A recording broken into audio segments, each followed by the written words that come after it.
Lieutenant, you've obviously been conducting an experiment calculated to demonstrate that double M7 could have operated the computer the night of the murder. Boy, you just saved a lot of time then, Doctor. Yes, sir, you sure did.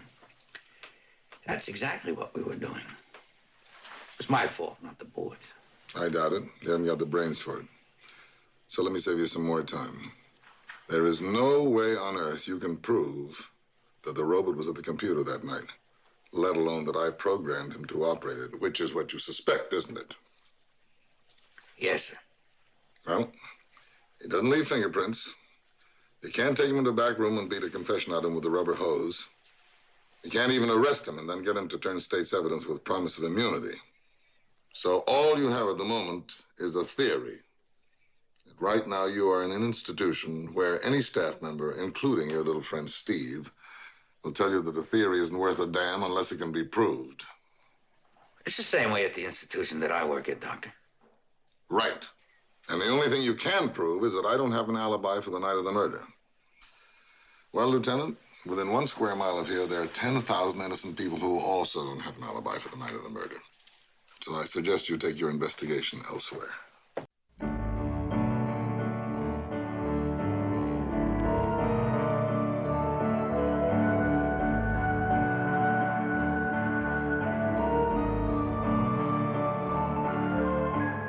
Greetings, Columbo fans, and welcome to the next episode of the Columbo Confed podcast. This is Sean. This is Steve. And tonight we're... Oh, wait, Sean. Before you announce what we're watching, I think I might as well tell you right now that I'm a boy genius. Well, we already knew that, Steve. Yeah, that's right. Actually, in my notes, I called the character Stevie. I thought that he was being called Stevie, but you're right. It's Steve. Yes, there's a couple of Steves in this episode. There are? Yes, we'll get to that. Oh, okay. All right. If I remember. Okay. All right. I always say, we'll get to that, and I always forget to bring it back up.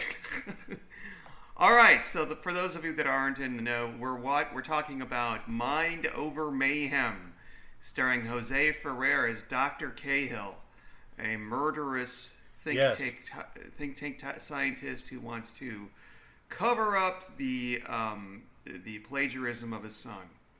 Right. So, Steve, tell us what happens in this. Well, first, we're introduced to the marvels of 1974 technology. And boy, is it bad. I mean, geez. Is it 1970s technology, or is it a 1970s version of what they think high-tech technology should be like? Oh, yeah.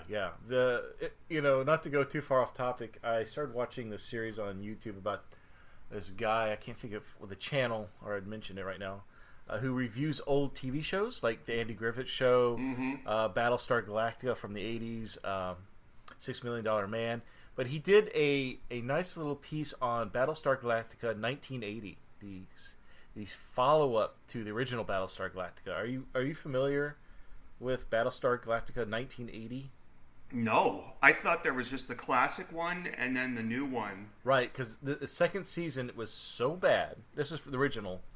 It was so bad. Apparently what happened was all the main actors besides Lauren Green didn't return. So they lost all the main cast.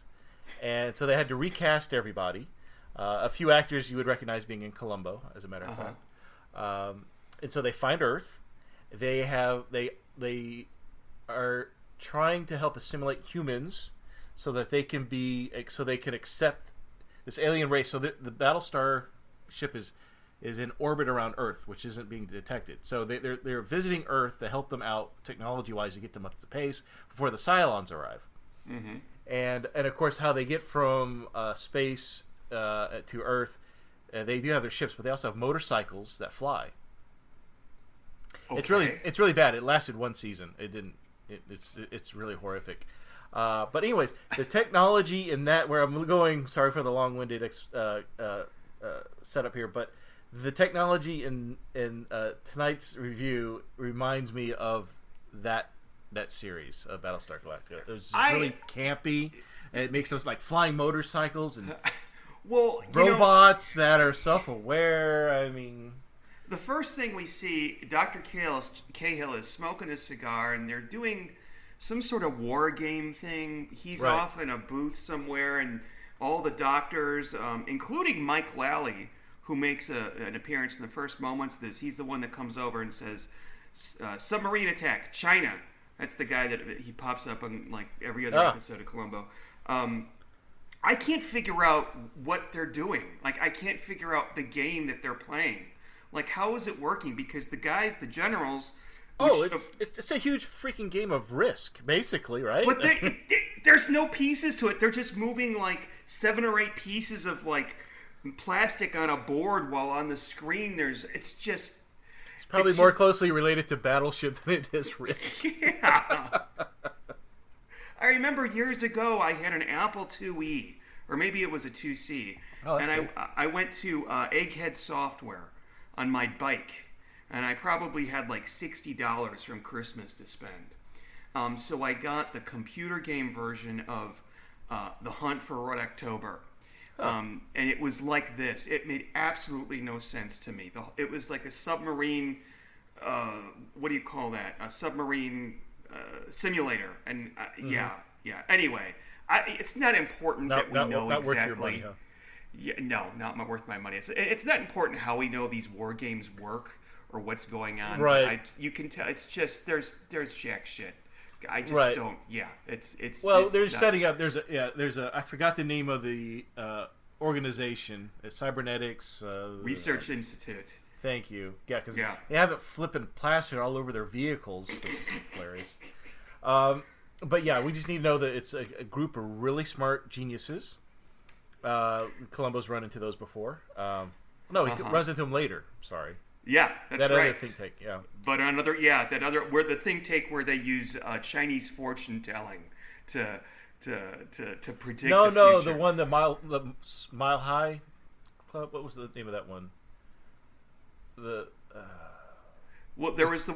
It's one with Boss Hogg is in it. Oh yes. The Mile High Club, was it? No, not the Mile High Club. That's something else. Something else. No, that's the Bye Bye Sky High IQ murder case. That's I was thinking of Do you belong to the Mile High Club? No, I don't. Anybody who belong, no, I don't. I never will be. But I was thinking of the Robert Foxworth one where. No, I was thinking of the. I was thinking of the one with all the handsome young boys that work there for the old guy in the wheelchair. Yeah, you're the one that brought that up. I did. Yeah. Okay, but all we need to know is this is a really intelligent group of geniuses. Cahill is at the head of this organization, this think tank, and for whatever reason, they do mock simulations of World War III. Okay, which is cool, and they also have vehicles that maybe I'm getting ahead of myself here. But they have vehicles that run on natural gas, which I don't. Yes, that's right. I don't understand how that works. So it works like your stovetop at home. Because he said it has a pilot light. Or Marv, or what was it? What was the mechanic's name? Murph. Yeah. Anyways, So we're also introduced to I can't think of the other doctor's name. Howard, his colleague there, who Nicholson, Dr. Nicholson. Dr. Nicholson discovers that Cahill's son Neil has apparently been cheating because he's been nominated for Scientist of the Year. Mm-hmm. Is that a thing? So he's asking that Neil step down, or he's going to expose that he stole his equations or whatever from Carl Finch. I guess as a deceased scientist that came up with these theories, and Neil had copied them. Right. And Neil was able to. The theories were not proven until this computer, this K-44 computer that they have, was created, and then Neil was able to confirm after the scientist's death that the theories were true. Yes. So we all know now who's going to get killed. It's like a big bullseye. goes on his forehead. I mean, it's just Yeah. You just don't threaten other people like that. Doesn't he know he's in an episode of Columbo? Well, yeah. The thing is, though, he didn't threaten the son. He threatened the father, and right. Usually it would be the murderer that was the one that did something bad that they want to cover up. But no, this time, and this is used later on to catch the guy. But he's killing for his son, which I thought was interesting. But there's a good line that Dr. Nicholson says to Cahill. He says, you're the one that's you're the one that's ruined him, not with love, but with browbeating determination. Right. So, yeah. What was I going to say? So yeah, I pretty much I'm bored at this point. I don't care. I don't know who this Neil kid is. I mean, the reason he's not the murderer is because we found out later he's a wet blanket. So. Oh God, yeah, he'd make a terrible Columbo murderer. In fact, I'm not too wild about the Columbo murderer that's in this in the first place. Yeah. Jose Ferrer is an actor. He's an Academy Award-winning actor, and he's just so. And I guess we're revealing our cards too early. How he is just so he's got the same tone of voice. He just walks around talking like this, and I don't know. And anyway, keep going. I'm sorry. You haven't written down what else he's been in? Because, boy, he looks familiar. He was in a movie called Cyrano de Bergerac that he won an Oscar for. He was in a bunch of other stuff that. He was in Lawrence of Arabia. He had a very small part in that as a gay soldier. He was in Dune. Do you remember him in Dune? I remember the movie Dune, but I can't think of who he played in that.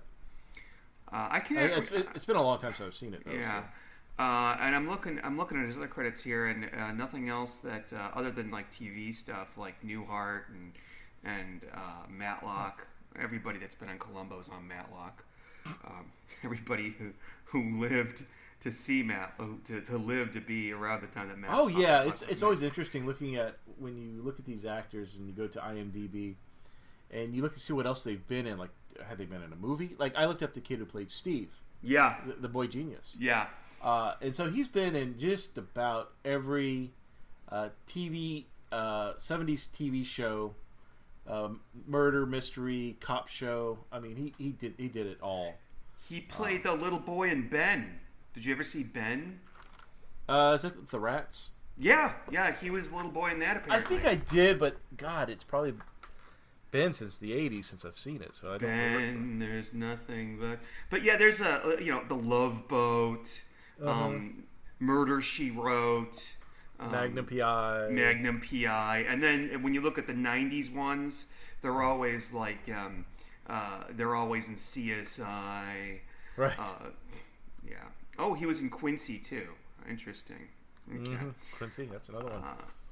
But yeah, yeah. Up to this point, 10 minutes in, boring as hell. Just could not care about what's being spoken, what's being talked about, and then we get to literally the most meme potential, Emmy potential scene in all of Columbo. We see a robot playing chess. Now, okay. I'm sorry. This is the second most meme-inspired scene. There's another. It's actually in this episode, but so yeah, we see a robot playing chess now. Of course, anybody that grew up in the 70s and 80s, like you and I, recognize the robot. I did not know much about him until researching for tonight. So the name of the robot is actually Robbie the Robot. Mm-hmm. And I'm familiar with him from Forbidden Planet. Mm-hmm. But apparently he also was doing a string of 1970s TV shows at the time. So I guess his acting career just did not pan out after that one sci-fi film. So he did 3 appearances in the Twilight Zone TV show. Mm-hmm. He did Mork and Mindy. What else did he do? He did Wonder Woman. Oh wow! Wow. I bet you he was in Lost in Space. Was he in Lost in Space? Yes, he was in Lost in Space twice.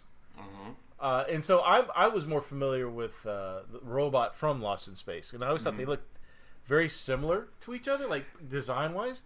And during my research for tonight, I actually found out that they were designed by the same guy. Oh, really? Yeah. So it was. What's his name? Robert Kinoshita. Okay, interesting. Okay, now I noticed for the first time ever watching this, doesn't Robbie the Robot have legs? Okay, yes, and that bothered me, and I scoured the interwebs, and maybe someone who knows more could shed some light on this, but in every appearance from TV before, or movies before, TV before, and TV appearances after this episode, you never see him without his two legs. But in Columbo, he's got like a I don't know what you call it. He doesn't have legs. It's more like wheels. Yeah, just like a Dalek. Yeah. Or like the robot from Lost in Space. Right. And so I was curious, like, why is he different? Like, at first I thought, okay, they're using an old prop from the 50s, so maybe by this time he was broken, and they didn't have the money to fix the legs or whatever. But it doesn't make sense that in TV shows after this particular one, in 74, you see him again, but he's got his legs.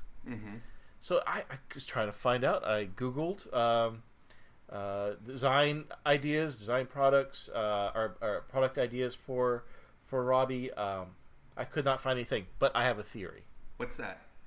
So there's a scene. I hate to jump forward, but there's a scene where Columbo. Okay, this is the most meme-worthy scene. Is when we have Columbo with Dog, the robot, and Steve all together, and the robot is walking Dog. You cannot get any crazier than that. Oh, and he's not even walking the dog. He's just going back and forth in the room. Right. But I think that's why. I think because they wanted a scene where the robot was walking Dog, and that dog would probably trip up the actor. And I did learn while researching about Robbie. I spent more time researching Robbie than I did watching this episode. He was as a prop, he was very top heavy. And so very easily he had been known for people to stumble and fall. Of course, that would be very expensive because he was a very expensive prop. So I think they did that because they wanted him to walk Dog, but they knew that Dog being an actual animal, even though it's barely on screen, he was walking him with a leash. If the dog would have wrapped around the actor that was playing Robbie, or it'd just be easier, maybe a smoother transition with a live animal on a leash attached to this thing. Yeah, I think I understand what you're saying. I agree. Yes. Or it's quite possible that there was somebody inside of it. Instead of in the past there was, and I think there is because he shakes hands with Columbo. Yeah. So I think there's somebody in it. And I watched a YouTube video on the internal workings of Robbie. Really fascinating, by the way. I'm now your Robbie the Robot expert for tonight. So, okay, interesting. So, are you able to program Robbie to play war games while you're off murdering a colleague? Well, actually, there's a human inside of him, so okay. Not. So I guess yes, he could. Okay. All right. See, so Dr. Cahill goes and visits Steve. I know we were just going off tonight. I'm sorry. It's okay. This is why people enjoy listening to this. Dr. Cahill goes and visits Steve, and by the way, his name is I can't. Steve Spielberg or something like. It's Spielberg. And Spielberg. That's it. It's obviously an homage to this up and coming young filmmaker who made this movie called Jaws, and directed the first episode of Columbo. Yeah. I don't know when did this come out in 1970. When did it come out? Well, this episode came out in 74. So you want to know when Jaws came out? That was in 75. So, okay. It is interesting. Well, no, Spielberg did do that movie about the truck. Duel. I never saw it, but... Oh, it's good. Oh, you'd like it. You'd like that movie. In fact, we could just skip this right now and do a podcast Watch about that? Duel. We could just skip. Wow, Mind Over Mayhem. I already know this is going to get a low score from you. Wow. Cahill is trying to figure out a way. I guess he's trying to scheme how he's going to kill the guy, Dr. Nicholson. Nicholson, thank you. How he's going to kill him. And so, I don't know how he gets around to this, but he starts talking to the little boy genius and discovers that he doesn't have any friends and he just wants to do boy things. And so, he wants to go see a movie. And what was the name of the movie? It was like Frankenstein. I wrote it down The Loves of Frankenstein, I think. Yeah, Loves of Frankenstein, right. Sounds kind of like a horror movie. B movie. Quite possibly a porn film. I'm not real sure. It's rated R. So back in the 70s, rated R would have been pretty intense. Yeah. But, okay, I got questions. I have so many questions that are raised by this. Okay, Steve is obviously working there. Okay.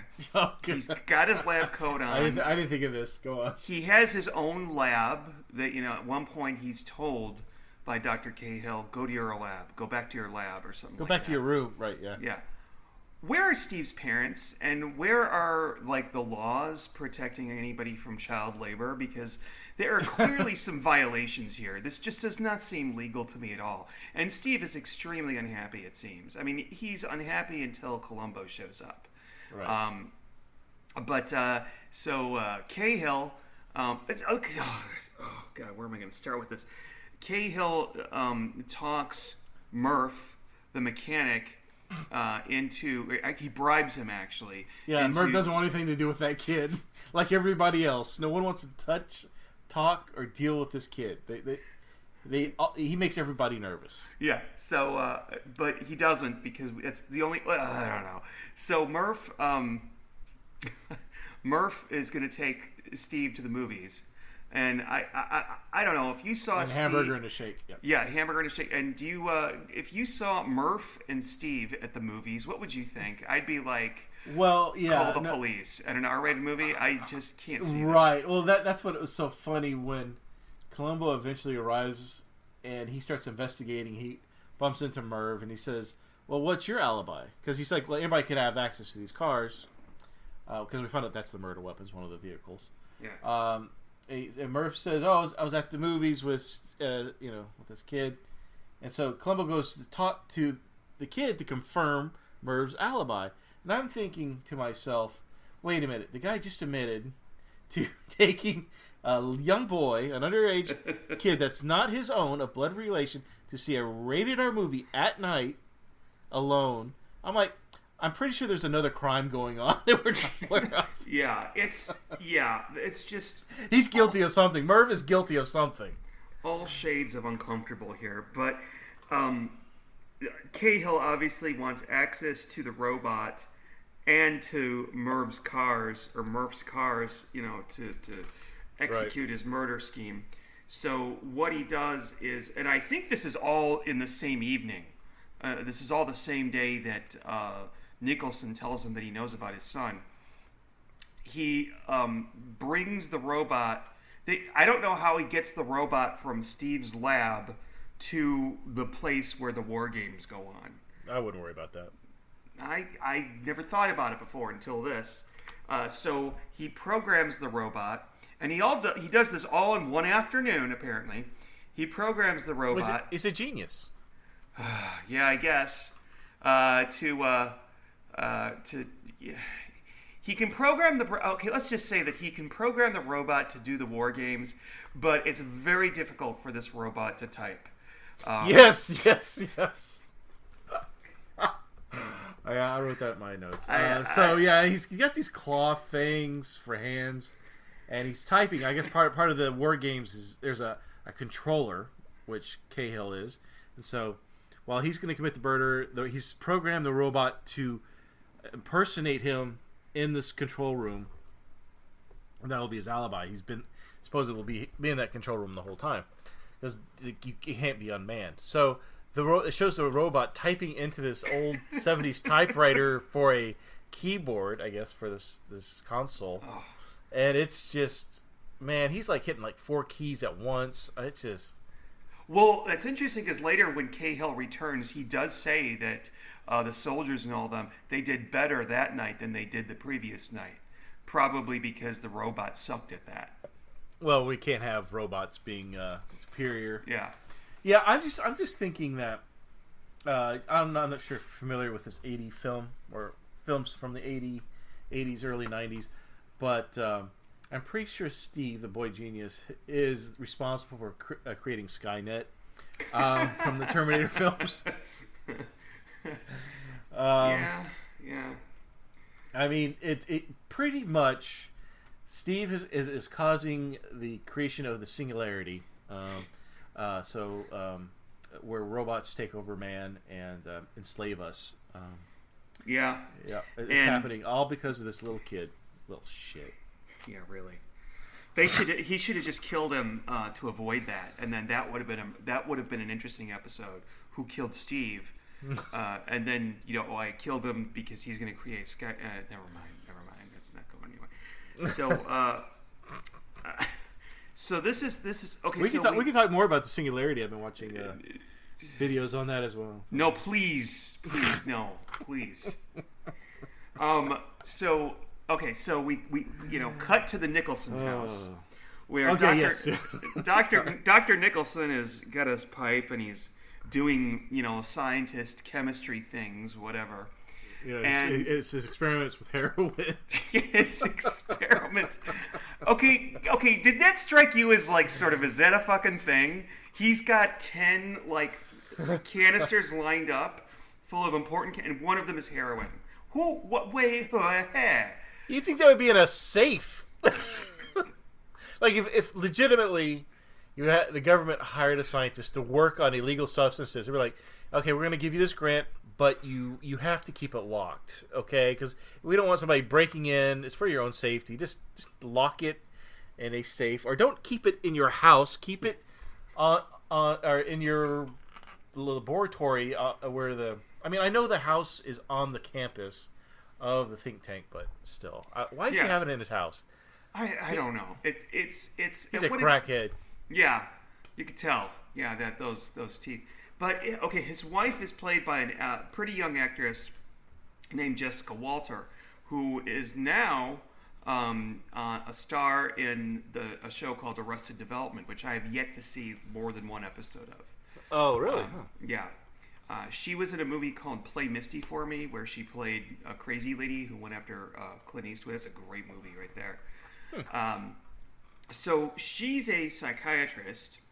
And, okay, so the first time I saw this, I was like, okay, whatever. She's leaving that night. For a group therapy session. Yeah. Is that a thing? What is that? Is it like you all get together? Well, no, it's not. It's not even in this episode a thing, because she meets Neil at the airport, remember? Oh, that was a story. That was a cover story for her to meet Neil. Now, my question to you is, Neil obviously has a thing for her. But he he has a thing for Margaret, but Margaret insists to Dr. Nicholson that I wouldn't trade you for a younger model. I don't know if she's bullshitting him, but she is going out secretly to meet Neil at the airport. But she's not. Wait a minute. Is she having an affair with Neil? Okay, she is not having an affair with Neil. I don't know. No, she is not having an affair with Neil because she is way too professional to do that. And I really did truly believe that she loved her husband. Yes, but he was older, and I'm not trying. Viagra didn't exist back then, Sean. So she may very well have gotten romantically involved with one of her patients. I think that's okay. So not to going too far ahead here, but when Columbo tries to insinuate that the two of them were having an affair, Neil was pretty adamant that was a lie. Well, but was he telling the truth to Columbo? I mean, what he was gonna. He knew. Even Neil even said at some point that if they find out the connection between me and Margaret, they'll think I'm the killer. I have motive. So I don't know. They didn't really flat out. I'd love for our listeners to email us and tell us what they think. If they were indeed having an affair, or was it just kind of a, Neil had a puppy dog crush on his, psychiatrist. I think it was I'm leaning towards. Oh, go ahead. No, go ahead. No, I'm sorry. I was interrupting. I think they're having an affair because Dr. Nicholson knew Margaret was consulting Neil. That was one of her patients because he even brought it up when he confronted Cahill. So why would she lie about? Hey, I've got an appointment with one of my patients. It's Neil. I'm going to try to convince him to, turn himself in and tell everybody that he stole the concepts. But she didn't. She purposely lied to her husband, and I don't know. But she can't tell her husband about her therapy sessions with Neil because that's a doctor-patient confidentiality. But she's obviously telling her husband because how did Nicholson know about Neil thinking about he knew because he had Carl Finch's research papers, nicely labeled. But no, he even said my wife is going to try to talk him into. That's right. That's true.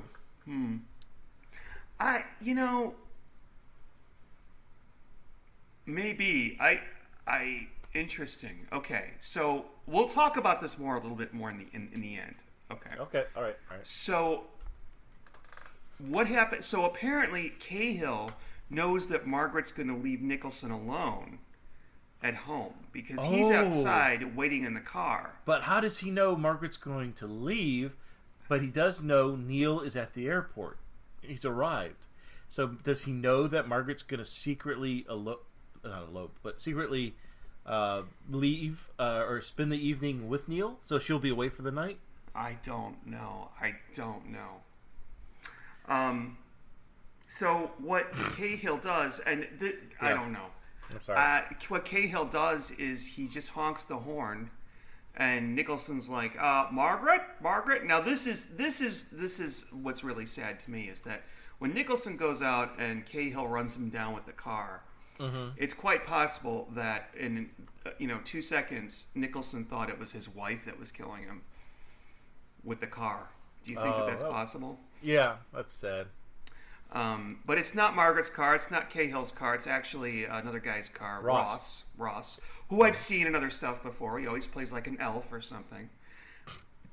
He really did. He played like an elven character one time in Lost in Space. I don't know why I remember that. But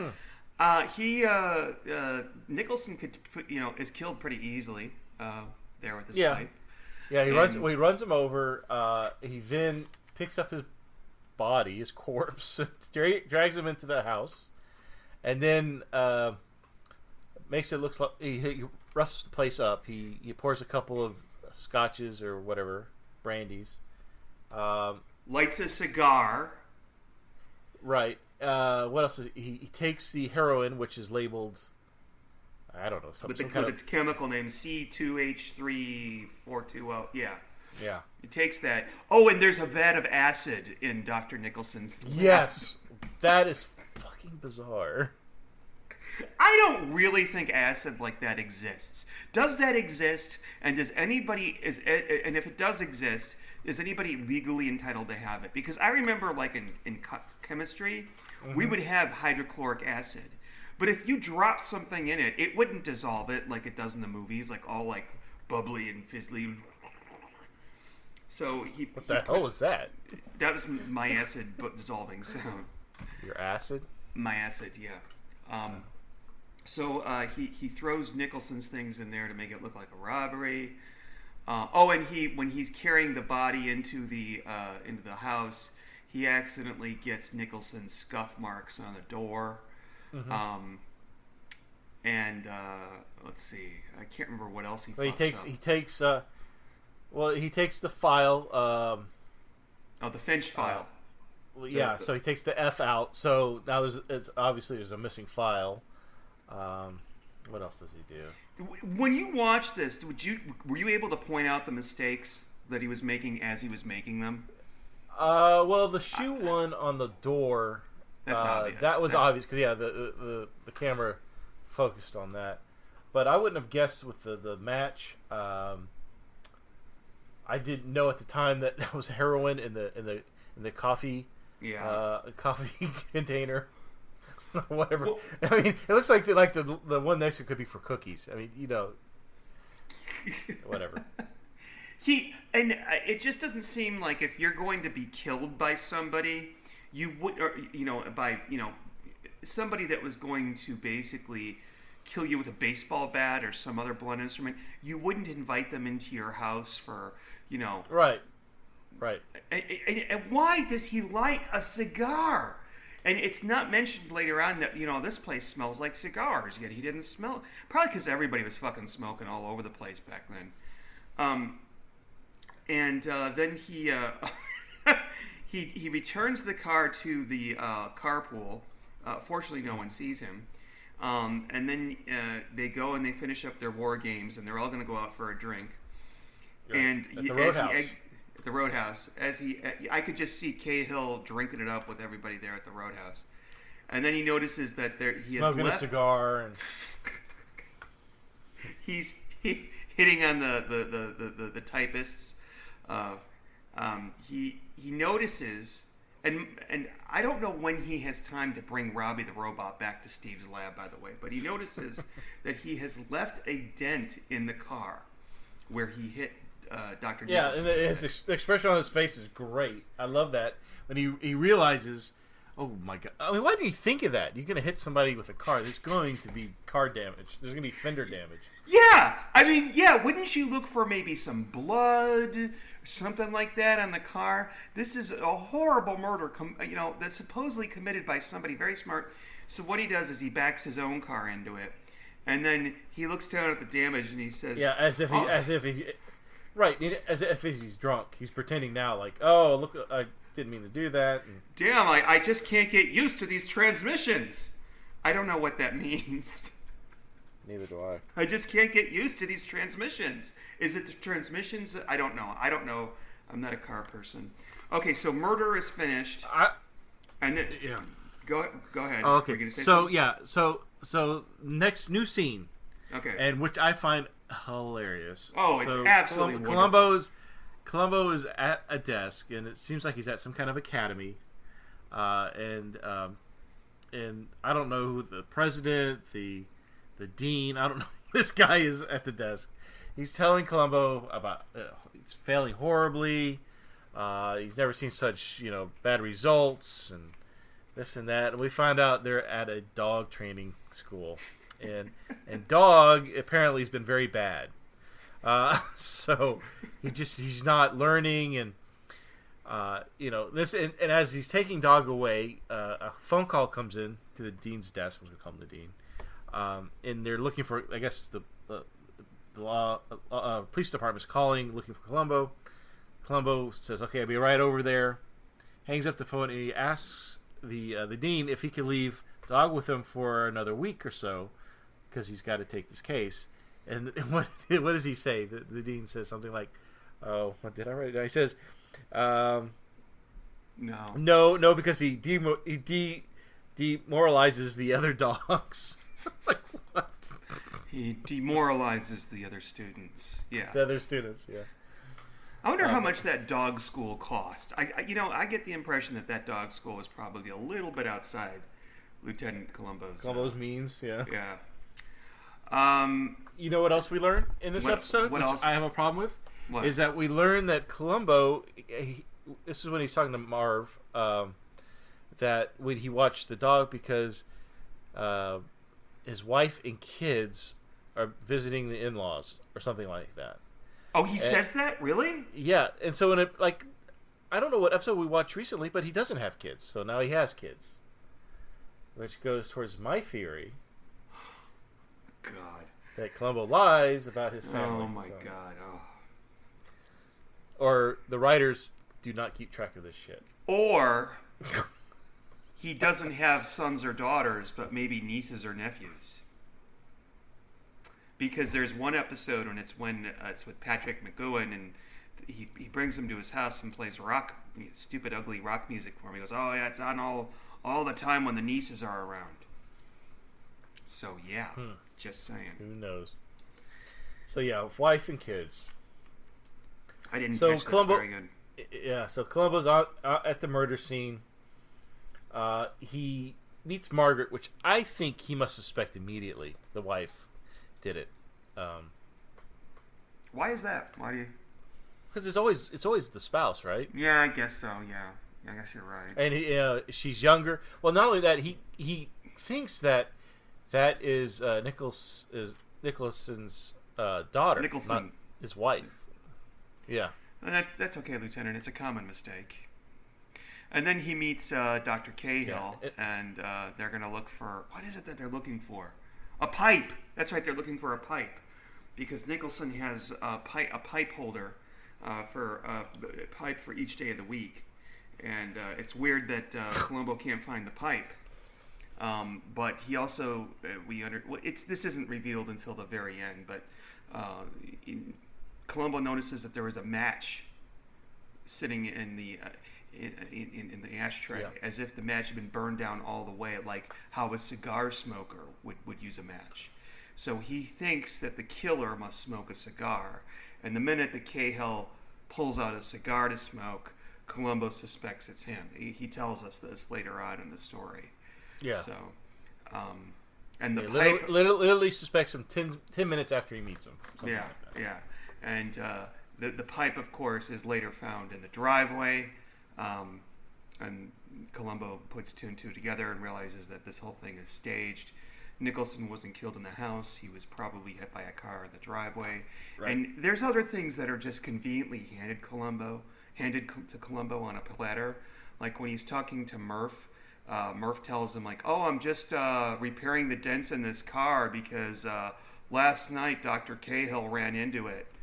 And, it's so obvious Cahill's the murderer at the very beginning of this. Yeah, I mean, for Columbo, not from the viewer, obviously. But he doesn't find the clues. They just sort of come to him, and then he's like, "Oh, let's just check the log," and it turns out that the mileage for the car is off and all that. Mm-hmm. This is a terrible murder. This is it's just a terribly plotted murder. That I don't know. If I was Dr. Cahill, I would have found a better way. No, sure. I didn't even like Dr. Cahill. Not because he was a dick. He was nothing. He wasn't nice. He wasn't a dick to Columbo. There was only one moment where he was. But where are we now? What happened? Yeah, there's only one. It's at the end where he has a redeeming quality. Yeah. Well, what I find before we go on to the next scene, what I find funny is when Columbo notices the scuff mark on the door.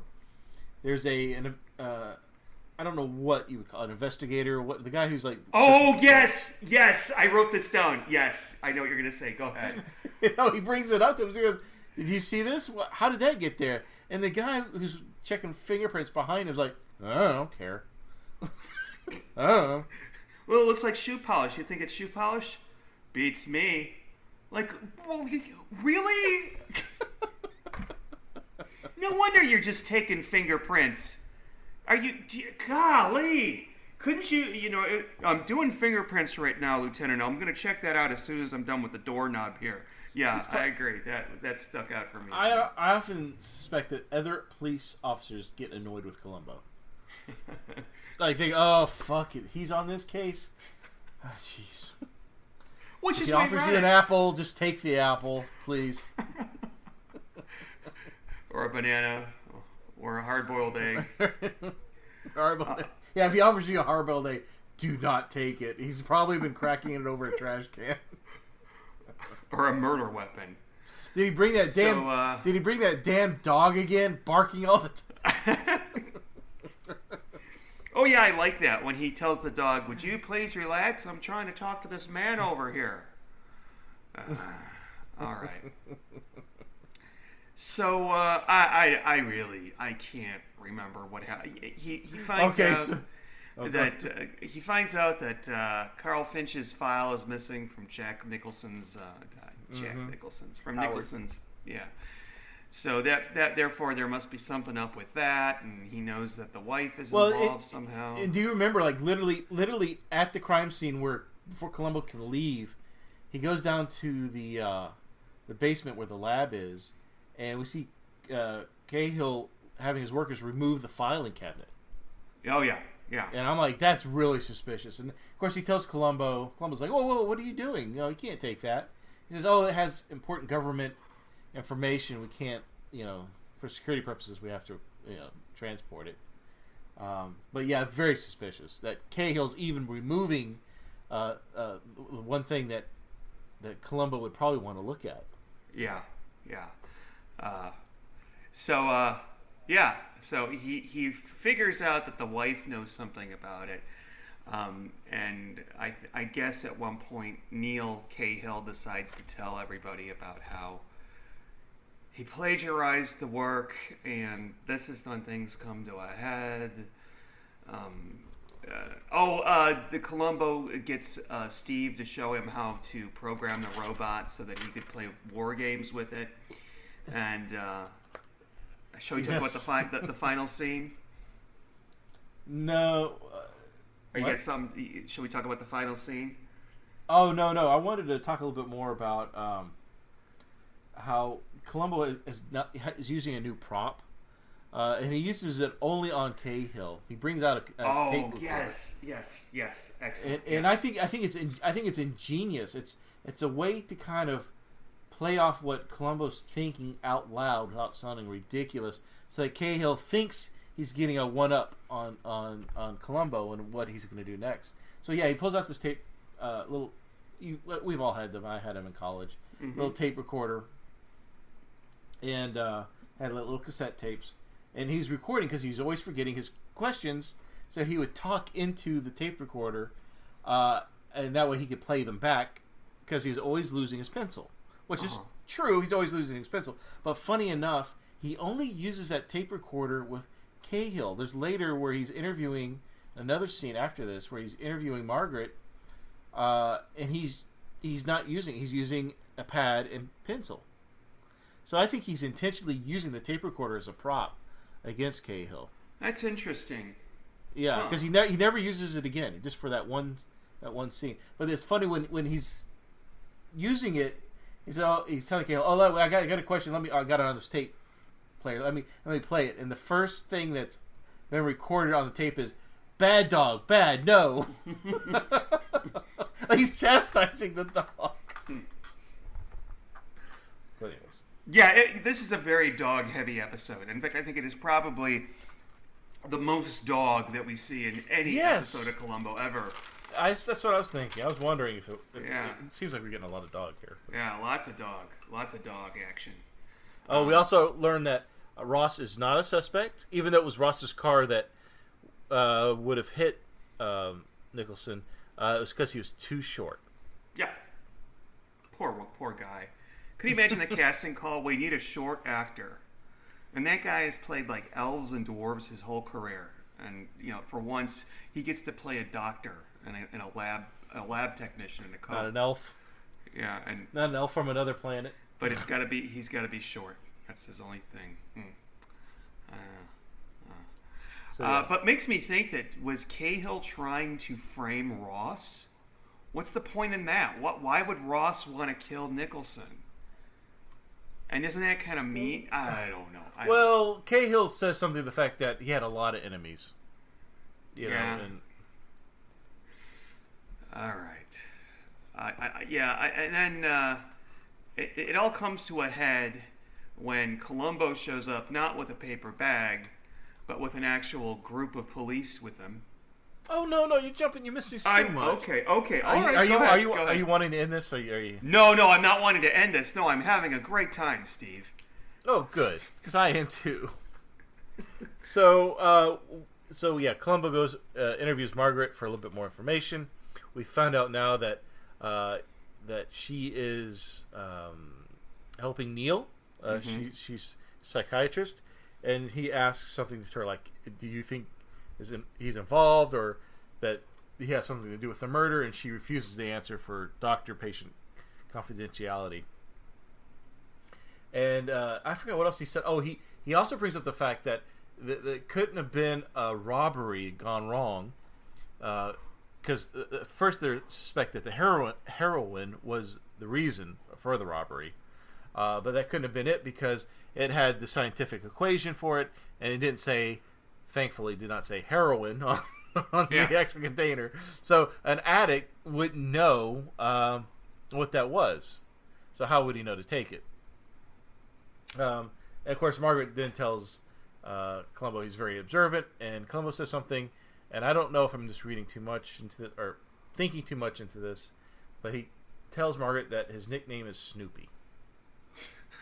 And I'm assuming that has nothing to do with the Charles Schultz Beagle dog in the newspapers, but that's a Snoopy. Well, yeah, that's very cute, I suppose. But so he knows that she's not in on it, but he knows that she knows something about this case, and she's not willing to say anything about it because. But what does he suspect at this point? Does he suspect that they were having an affair? Yeah, I think at this point, definitely Columbo thinks that's what's going on. Okay. But yeah, so next thing Columbo does, after visiting with Margaret, he goes and visits with Neil and tries to get a beat on him. And then that's where he starts to, I think, put two and two together. He asks Neil, was Margaret a happily married woman? Was it a happy relationship? So he's trying to figure out what's going on between Neil and Margaret.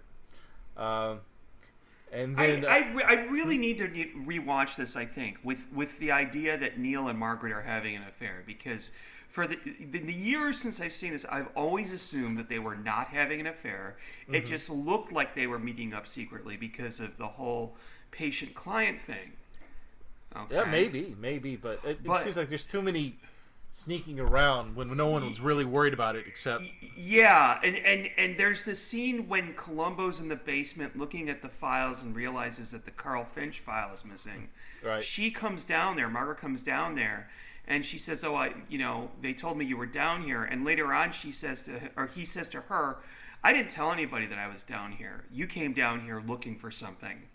What were you looking for?" So maybe he's starting to think that she's trying to cover up for Neil. Why would she do that unless they're having a thing? I wonder if she thinks that Neil did it too. Huh. Maybe she suspects what that. But if you thought that one of your patients killed your husband, wouldn't you tell the cops? I mean, would you really be that? Would you be? I mean, that's pretty professional. Yeah, that's. But if she has something more, a relationship that's more intense than a patient-doctor relationship, but she has something more physical, she might want to protect him. And maybe I don't remember, but were they together at the time of the murder? Maybe they. Yes, no, because when she left to go to the evening therapy session, she was going. We found out later she went to the airport where Neil was. Okay, that's why the miles on his car.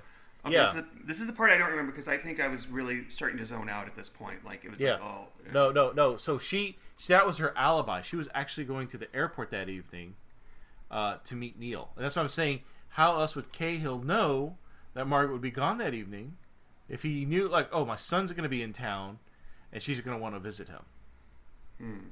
And so I have the house to myself for the night.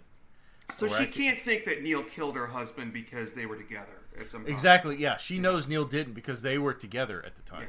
Yeah. Okay. All right. Okay. Mulling this over like a fine wine. And okay. So yeah, now Neil calls his dad saying Columbo thinks I'm a suspect. I just got to tell him what's going on. I'm going to tell him the truth. I'm going to tell everybody the truth. And of course Cahill is like, no, don't do that. Look, you just need a vacation. Why don't you and I go to Hawaii with Steve and his wife and visit them? So here again, we'll get another Steve in the episode. Oh, that's right, Steve and Janie. Huh. Yeah. Huh. But there are a lot of Steves in this episode, not including yours truly, who's on this podcast. So at the end, Columbo shows up with a bunch of policemen. Whoa. Oh, okay. You're missing so many fun parts. What else am I missing? Come on. I can't remember. So, okay. So, we're back at the laboratory, at the think tank, at the war room, or whatever. At the lavatory? Whatever, the war room thing. Oh, you sounded like you said lavatory instead of laboratory. Yeah, I gotta go pee. So we go back to the war room, and we see Cahill is like showing the war room off to potential clients, and strangely enough, it's the North Koreans. Oh yeah. Oh, wait, no. Actually, no. He says it was people from the UN. Didn't he? I think they were North Koreans. Come on. What makes you think they were from North Korea, Alex Jones? Because who else could it be? They were all, not trying to sound racist, but they were all Asian. So there's South Korea, there's China. I just don't understand. But let's be realistic here. During the 70s, it's the North Koreans, right? Okay, sure. I don't know. I really don't know. During the 70s, it's the North Koreans. Okay, I'll go with it. I thought they were from the UN. So there should be, they shouldn't all be Asian. There should be like a black guy in there. Right. And a Russian guy. And when I say black guy, that sounds horrible. An African guy or a guy from Namibia or something. Those guys do not look like they were UN guys. Namibia. That's new. Oh, by the way, have you ever seen that... this is a little off topic, but we just stumbled upon this not long ago. Catherine Tate interpreter video. What? Go on YouTube and type in Catherine Tate interpreter, where she's in an office and there's this guy, he's looking upset, and she's like, "Oh, Bob, what's wrong?" He goes, "Well, I have a meeting in there with 7 people from our international." Our international company. They're all from different countries, and my interpreter was supposed to be here, and he didn't show up. And she goes, "Oh, I can interpret for you, no problem." So they go in there, and of course, she doesn't speak a lick of French, Italian, Spanish, Japanese, Swahili, whatever. So she just makes it up as she goes along, and it's quite funny and quite racist at the same time too. But it's fun. Well, I'm not trying to sound racist at all. It's the racist. It's fun racism, really, is what it is. Oh, there's such a thing. Okay. Well, yeah. No, I just assume that. So this is 1974. I'm just going to assume that Kim Jong-il, had sent his delegates to learn how to defeat the evil Americans in World War III. So. Wow. Okay. All right. Well, you know what? He sent them to the wrong place. He should have sent them to Steve's workshop, because I think that robot that would have. Yes, it would have been. They needed Terminators and MM7. We never said that. The name of the robot's MM7. And do you know how the robot got that name? Because MM1 was a Mickey Mouse robot. Right. So Mickey Mouse MM. Yeah. I don't know if that sounds like a lawsuit waiting to happen. That's Disney. You used Mickey Mouse in our. Anyway, I'm sorry. Yeah. Mickey Mouse is not a universal property.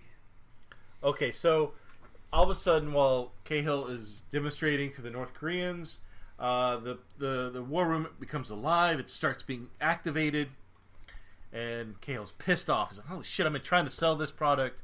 So he goes running up to the main control room, and he sees Columbo, the Boy Genius, and MM7 and Dog. God, it just gets better. All in the control room, and we now see Cahill is now aware that Columbo realizes that this could be automated with MM7. But what I like is that when he comes in there and interrupts them, it's almost like he's interrupting like the Little Rascals getting together to goof off or something. Well, you even tell Steve, like, go to your lab, go back to go to your room. We'll talk later, young man. Oh, yeah. And then he says that this only proves that it's possible that I don't have an alibi, but other than that, you've got nothing, Columbo. Yes. Nothing at all. That's a good point. I think it's a great point. But I think definitely Columbo is now going to hone in on Cahill, but he just can't get him to budge. It is the best scene after the dog school scene, I think. Mm. Yeah. So now we can get to what you've been so desperately trying to get me to for the last 15 minutes. So Columbo is now going to pin it all on Neil, his son, that he's the murderer. Except now Columbo knows better. I don't think. Oh no. Oh, I do. There's something I do want to bring up. The end of the scene before this, where Columbo realizes that it could be automated, and Cahill is telling Columbo there's a million other people that don't have alibis. You know, why don't you go after them? And he starts making fun of Columbo, talking about how small-minded he is. Love him. And how he's not a genius, and I'm like, oh, this guy's gonna get it. Oh, he was just. It was really kind of riling me up. Like I really wanted Columbo to show him now. Like, oh yeah. So now we get to the scene. Columbo comes back, but now he's accompanying with a bunch of police officers, and they go to arrest Neil. And Columbo's is going to nail Neil for the murder of Dr. Nicholson. So now, take it away. You've been waiting for this. All right, so patiently waiting. Okay, so he just has a motive for Neil killing Nicholson. And then he brings this guy forward, and he's like, well, who are you? Well, I'm the owner of the Shangri-La Motel. And this gentleman and that lady that just walked out, they've stayed at my hotel several times, registered as man and wife.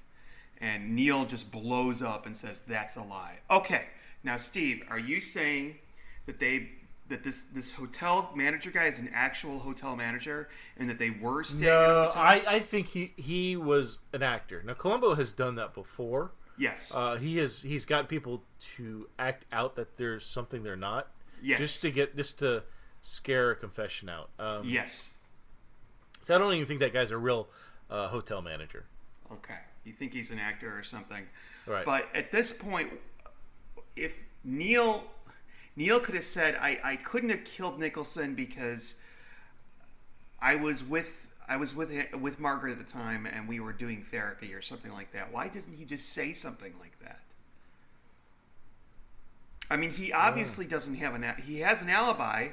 That's all that he needs to say. I mean, maybe they can say he has a motive.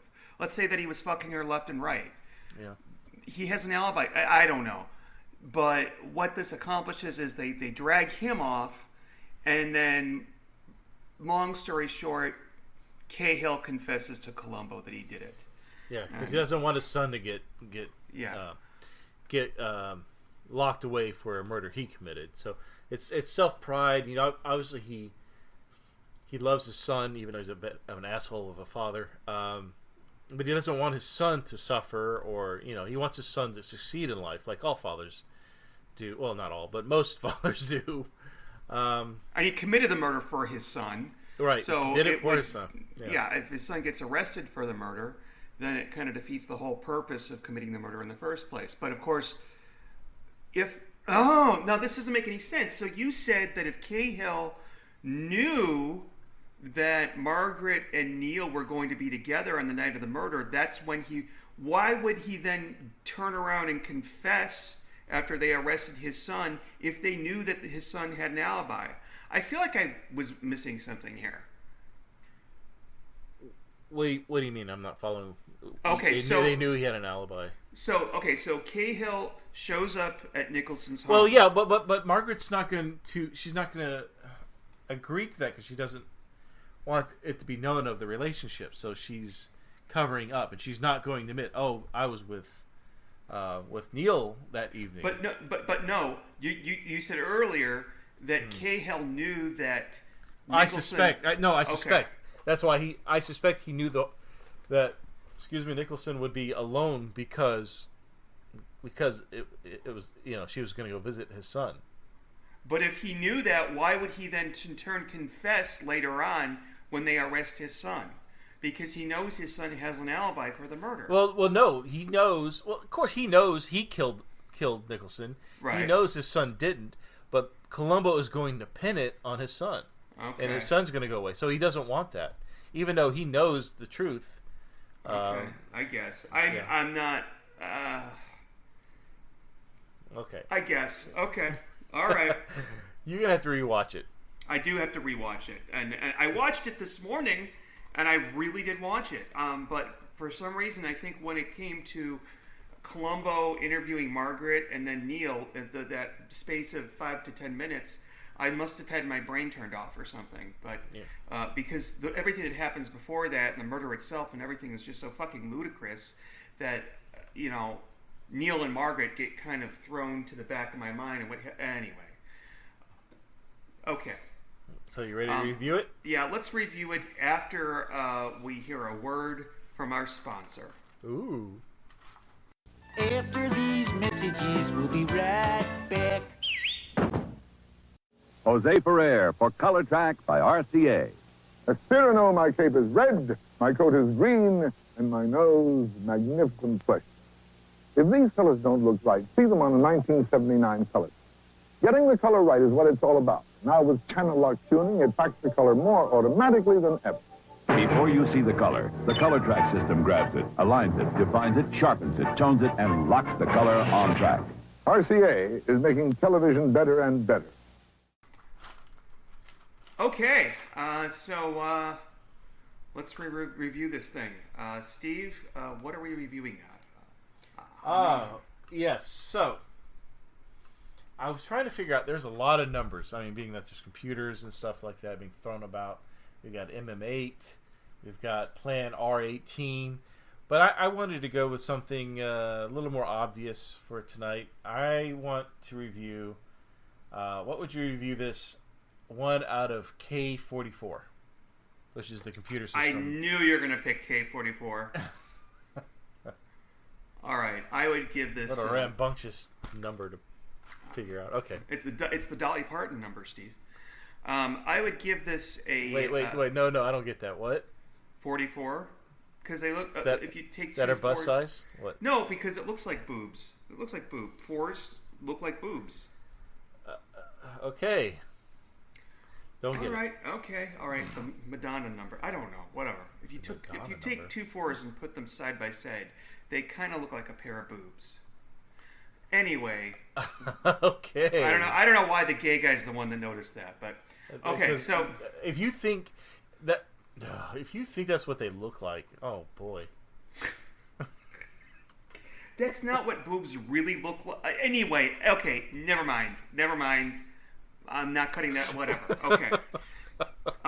This is possibly. I don't know what my bottom three are from the 70s, but this is among them. This one and one other one that we haven't talked about yet. Yeah, this is one of the worst ones that exists. This is pretty bad. It just sticks out like a sore thumb. If you look at all of the other episodes that were broadcast, anything broadcast in the 70s, and most of the ones from the 90s, it's bad. I mean, the murder doesn't. For a genius, he makes a lot of mistakes. Huge mistakes. Really basic mistakes. Yeah. It's so trite with the robot and the acid and the boy scientist and boy genius.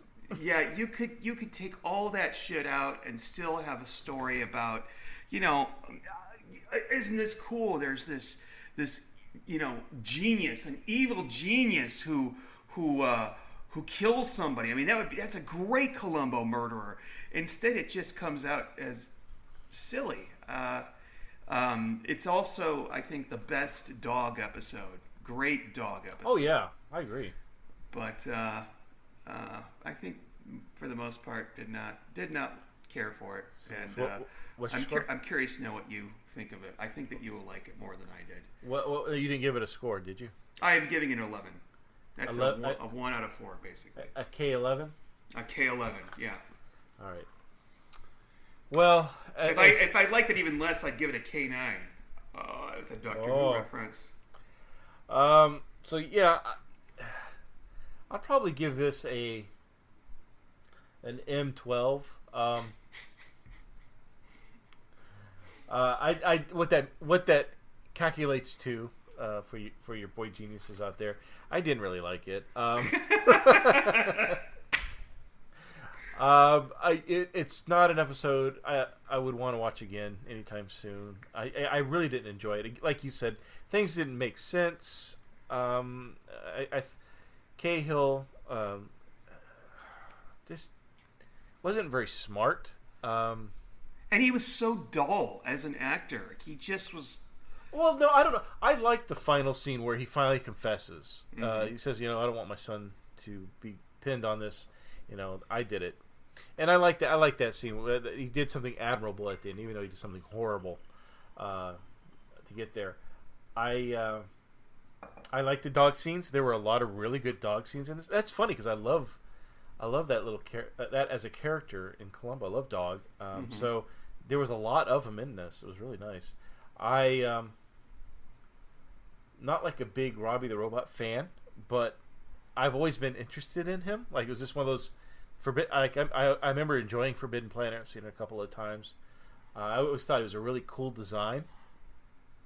But beyond that, just seeing him in the movies, I really didn't know, or in the movie Forbidden Planet, I really wasn't that familiar with his history, with the culture that revolved around him, and I'm sure there's got to be a group of collectors or model builders that make that robot, you know. But I learned a lot. I spent more time researching about him than I did watching this. Like I said earlier, He didn't have to be in it though. I mean, no, he didn't. But it was interesting. I mean, it's such an obvious thing that he's in this episode. It sticks out. It's almost like he's a patch for how bad the story is. Okay. Don't you think? I mean, it's fascinating to see him, and it drove me crazy. Why didn't he have legs in this? Like I said, I told you my theory earlier, but there's no other scene in any of the other TV episodes, even after this, which would debunk the fact that he was broken or something that didn't work anymore, because he is an older prop by the time the 70s roll around, because he was made in 54, I believe. But that was only that one occasion where he had that. Very strange. But yeah, a really interesting story. I probably am going to do more research on Robbie the Robot. I think he's a cool looking prop. I think he's really cool looking, actually. So that was fun. It was fun researching it because of this episode. But for the story itself, yeah, it was really lackluster. Before we even get to the robot walking dog with Columbo talking to Steve about seeing a rated R Frankenstein sex movie. I mean, like I said, it's just the meme material for that alone. Before that, it was just very boring. And you've used the word meme like 10 times. Because it's just, yeah, I'm sorry. I'm using it as many times as the name Steve is showing up in this episode. So, I mean, it was fun, but like a one-time occurrence. I just no desire to watch this again. So I rate it pretty low. Okay. Yeah. You're giving it a 12 though. I gave it an 11. Yeah. We're on the same page. We talked about it before in the podcast, like it would come up. I think you watched it one time on your own, and you didn't like it then, and yeah. Okay. Well, I told you what I liked, but unfortunately, most of it was I didn't like. We have feedback. Before we spin the Wigan wheel of the 90s, we're going to look at our feedback. All right. Okay, so we had 3 pieces of feedback. This one we may have done before. If we have somebody these are all reviews on Apple Podcasts. Somebody put Athena's as I think that's the poster's name. She says, I'm assuming it's a girl. You guys, I just love, and there she put little heart memes, your podcast. So glad that there are thousands of us addicted to Columbo. I really hope it gets a reboot with Mark Ruffalo. I can't wait. Anyways, keep it up and good luck. Oh, one more thing. And then she put some nice little memes. There is something wrong with Apple Podcast, the app, at this moment, because according to this, it says that we have 22 ratings total. When earlier this afternoon we had 47 ratings, and one of the reviews that I wanted to read, 2 of the reviews that I wanted to read are no longer on here. And I checked and looked and saw that we are not the only podcast that this is happening to. My other podcast is happening to as well. Somebody left the most recent. Somebody left us a 1-star review and said, "I'm disappointed, but the language is it ruins the podcast or something to that effect. A very short review. And, I thought, oh, fuck you, whatever. I could say it right now, fuck you. However, I do have to add that we're recording this maybe a month or so after Thanksgiving, less than a month after Thanksgiving, and my parents were over, and my dad enjoys watching Columbo. He doesn't know this yet, obviously, but I got him Columbo, the box set for Christmas. Oh, that's nice. And my mom likes watching it too, so I'm like, well, why don't you can pull it up on your phone right there. You could do it. So he just sort of pulled up the podcast in the podcast app and picked one at random, and it was Publish or Perish, which was not... Oh, yeah, the bomb. And so the first things that I say are, okay, finally, we're going to talk about Jack Cassidy, and we've been craving to talk about Jack Cassidy like a couple of cock-hungry sluts. Oh, God. Did you? I don't remember you saying that. And then my dad turned it off. So, I have no problem with the occasional fuck or shit or whatever. I think maybe cock-hungry sluts may be going a bit too far. I must have been drunk before we even started recording that one. But do you remember that? Not at all, no. But I'm so used to you now, so I... Okay. Yeah, and of course my dad, you got to listen to the intro first and the music, and he's like, I don't hear you. Where are you? This is just music. What's going? Like, no, you have to wait and listen to it. Listen to it. Oh, Jesus. What's going on? It's been a while. It's been 30 seconds. Okay, and then we had another reviewer, and he left a 4-star review out of 5 stars. He said, very good, but needs some work. And he noted that he enjoys the podcast immensely, but he really wishes that we didn't spend so much time talking about the 90s episodes, because the 70s were the true, that was the true zenith of Columbo. I agree. I agree, yeah. But come on. If we were just going to talk about the 70s episodes, everybody who's a big fan of Columbo would know that we really are missing out on some good Columbo, as well as some bad Columbo. And also, we'd be done doing this podcast by now if we just did the 70s, because there's only like 40 or 41.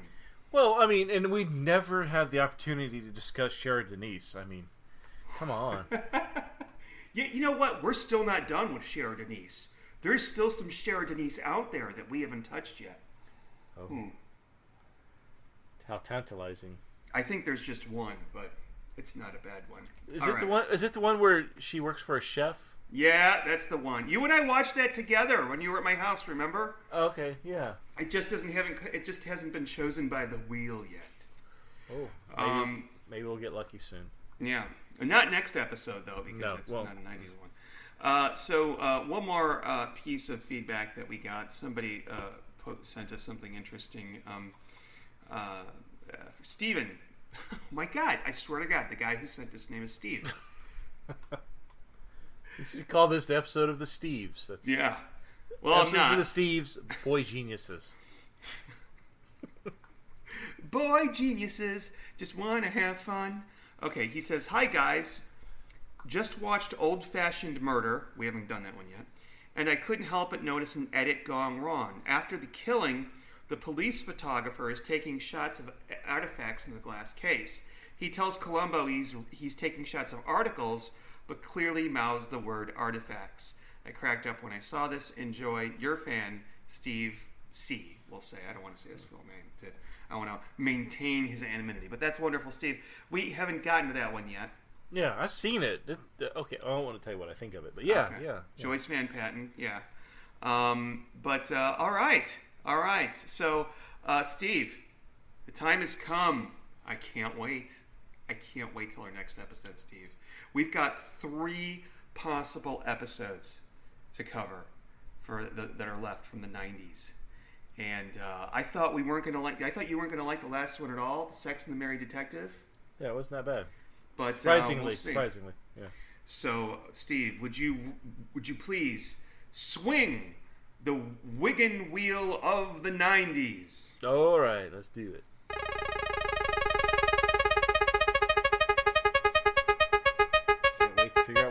this is. All right. Oh, okay.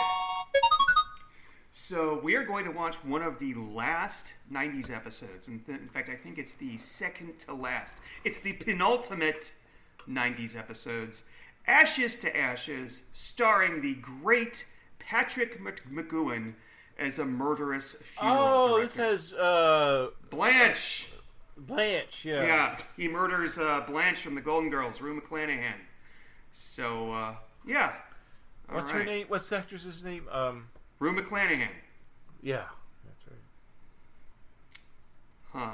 Okay, so... Yeah, I think there's a scene in there where she's in her stockings and, like we see a full leg scene with her. Is that what does it for you, really?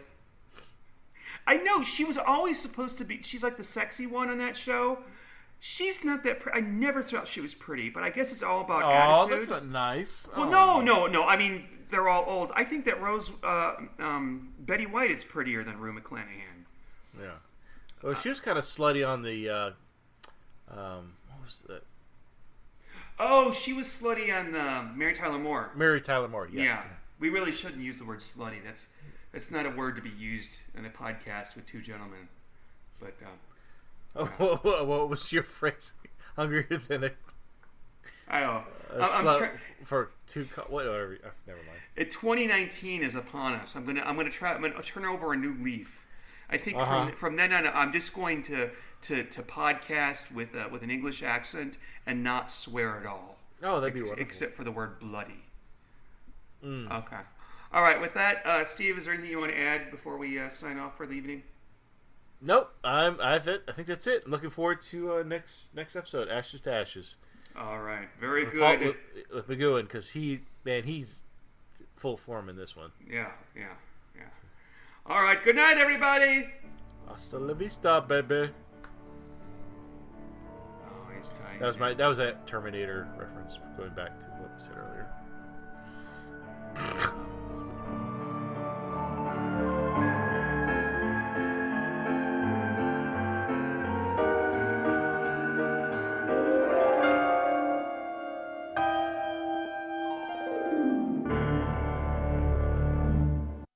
Thank you for listening to the Columbo Confab podcast. To email us with a comment or question, write to columboconfab@gmail.com. Follow us on Twitter @columboconfab, and look for us on Facebook. If you're enjoying the show, please leave us some happy reviews on iTunes.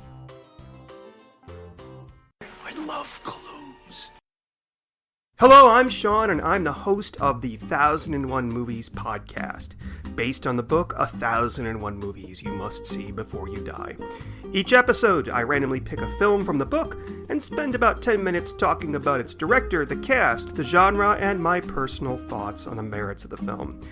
Each delicious yet bite-sized episode contains information about a film from practically any genre, any country, or any year. Check us out on iTunes and we'll send you free cookies. Some restrictions apply.